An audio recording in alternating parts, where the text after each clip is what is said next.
2 இருக்குது. ஒரு நாளைக்கு நீங்கள் இந்த குளோபில் இருக்கக்கூடிய கண்டம், நாடுகள், நாட்டுக்குள்ளே இருக்கக்கூடிய இடங்கள், ஊர்கள், கடல்கள், எது வேணுமாலும் நீ வந்து என்ன பண்ணிக்கலாம், தீவுகள், எது வேணுமாலும் குறிச்சிக்கலாம். எத்தனை குறிக்கணும்? ஒரு நாளைக்கு 5. என்ன டைமில் குறிக்கணும்? Lunch time. லஞ்ச் டைம் இருக்கு இல்லையா, ஒரு 20 நிமிஷம் சாப்பிடுவியா, சாப்பிட்டுட்டு அரை மணி நேரம் டைம் இருக்குதா நமக்கு, அந்த டைமில் குளோபை எடுத்துட்டு டீச்சர் யாருமே இதை வந்து இது பண்ண மாட்டாங்க. இந்த ப்ரோக்ராம் யாருது?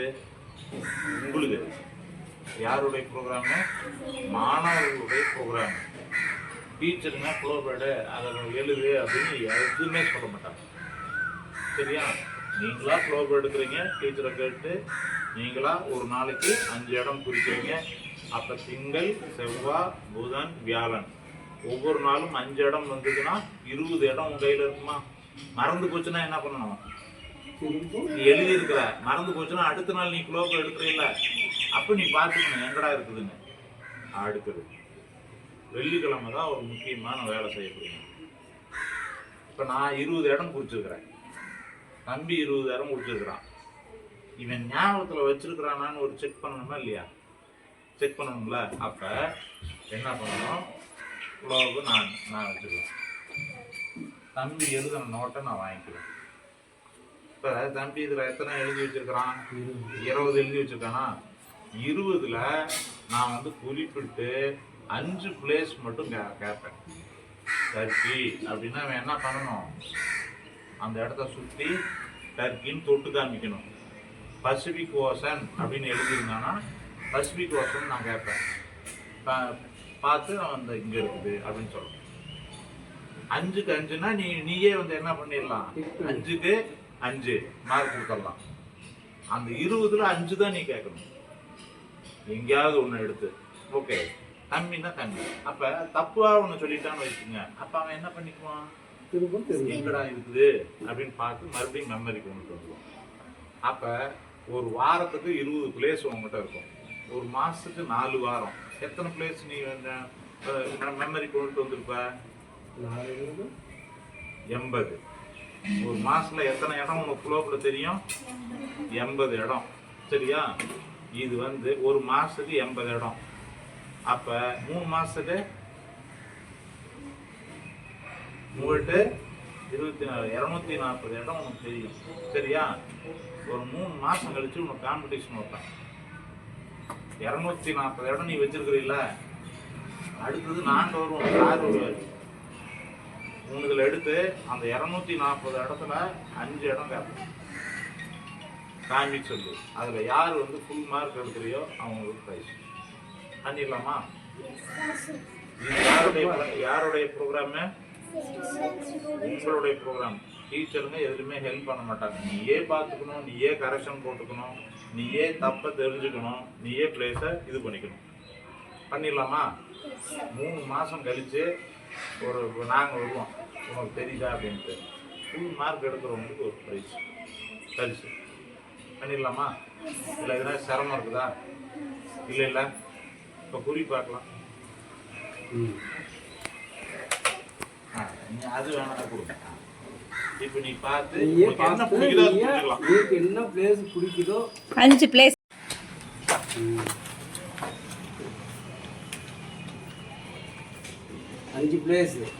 எது வேணாலும் உங்களுக்கு எது இஷ்டமோ அது போட்டுக்கோ.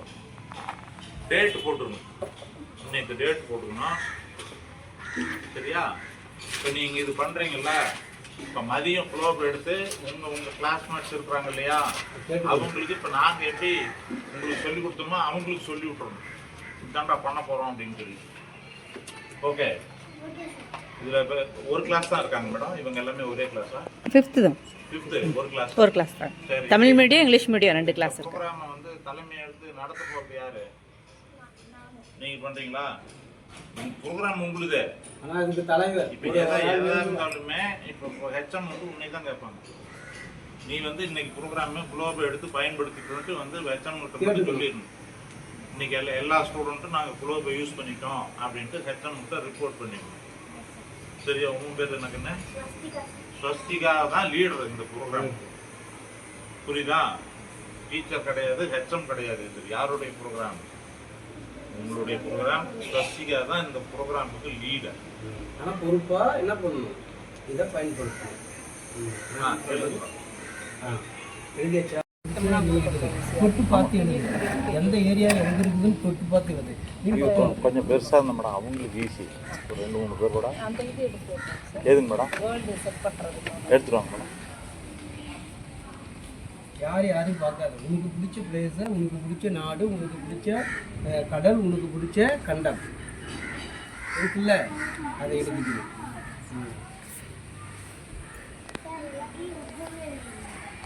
எதுல உனக்கு என்ன பிடிக்குதோ அது நீ எழுதிக்கலாம். அதுக்கு தகுந்த மாதிரி எழுதி போடலாம். நாடு எழுது, கண்டம் எழுது, கான்டினென்ட் எழுது, அப்புறம் பெருங்கடல் எழுது, ஓசியன், அது மாதிரி எழுது பார்க்கலாம் சிறப்பாக. உனக்கு பிடிச்ச யாரையும் பார்க்கக்கூடாது. அழகாக கண்டம் எழுதலாம், பெருங்கடல் எழுதலாம். எல்லாத்தையும் என்ன செய்யணும், கரெக்டாக மெமரி பண்ணுற மாதிரி அந்த இடத்துல இருக்கான்னு பார்த்துக்கணும். ஓகே. அப்புறம் 4வது எழுதிக்கும் நல்லா பெருசாக கூட எழுதலாம், உங்களுக்கு வந்து தெரிகிற மாதிரி.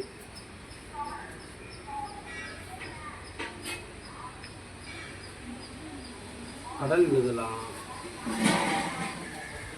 ஓசியன்.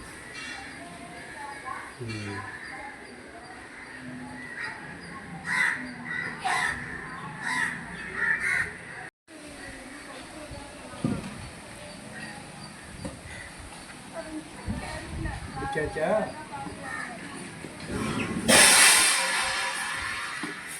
கண்ட்ரியில் எழுது. எழுதிட்டீங்களா?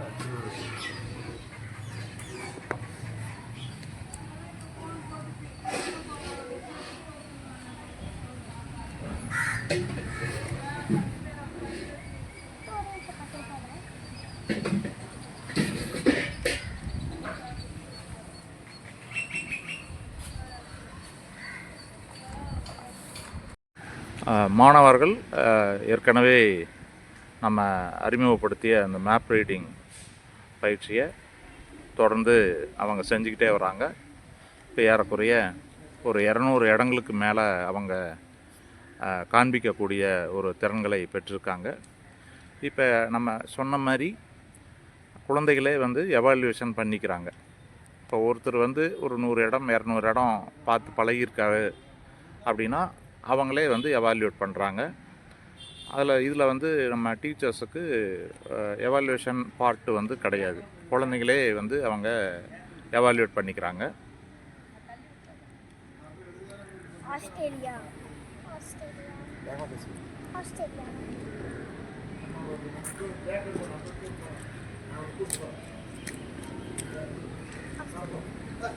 New Zealand south Chennai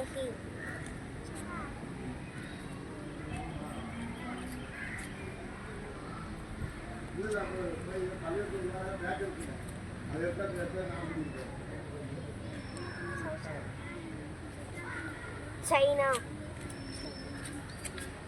Mexico. ஒரு மாணவர் பார்த்து பழகிய இடங்களை ஒரு மாணவர் ரேண்டமாக கேட்கிறார். அதற்கு இன்னொருவர் அந்த பார்த்து பழகிய இடங்களை அவர் வந்து மேப் ரீடிங் செய்து தொட்டு காண்பிக்கிறார். பெரிய அளவில் ஒரு முன்னேற்றம் ஏற்பட்டிருக்கு. இதில் வந்து பார்த்திங்கன்னா நாடுகள் இதை வந்து அவங்க குளோபை வச்சு ரீட் பண்ணுறாங்க. இதனால் வந்து ஸ்பேஷியல் இன்டெலிஜென்ஸ் ப்ளஸ் வந்து மெமரி நியூரல் நெட்வொர்க்கு, அதே மாதிரி பக்கத்தில் இருக்கக்கூடிய அண்டை நாடுகளை கூட அவங்க வந்து கண்டுபிடிக்கக்கூடிய ஒரு திறன்களை பெற்றிருக்காங்க. இந்த ஸ்கில்லை நம்ம வந்து ஒவ்வொரு பள்ளியிலையும் அவங்க ஓய்வு நேரங்களில் குழந்தைகள் வந்து பயன்படுத்த நம்ம வந்து கற்றுக் கொடுத்துட்டோம் அப்படின்னா அவர்களாகவே இந்த குளோபை வச்சுக்கிட்டோ அட்லஸை வச்சுக்கிட்டோ வரைபடங்களை வச்சுக்கிட்டோ நாடுகளை வந்து அவங்க இடங்களை வந்து கண்டறியக்கூடிய அந்த திறன்களை பெறுவார்கள். அதனால் வந்து பார்த்திங்கன்னா நமக்கு வந்து 10ஆம் வகுப்பில் மேப் ரீடிங்க்கு மார்க் ஒதுக்கப்பட்டிருக்கு. அது வந்து ஈஸியாக அந்த மதிப்பெண்களை வந்து ஸ்கோர் பண்ணுவாங்க. அதே மாதிரி நாடுகளை பற்றிய இடங்களை பற்றிய அறிவும் அவர்களுக்கு கிடைத்து கொண்டே வரும். இது வந்து ஒரு மிகச்சிறந்த இந்த திட்டம் வெற்றி பெற்றிருக்கிறது என்றே கூறலாம். நன்றி, வாழ்த்துக்கள். வரைபடங்கள்,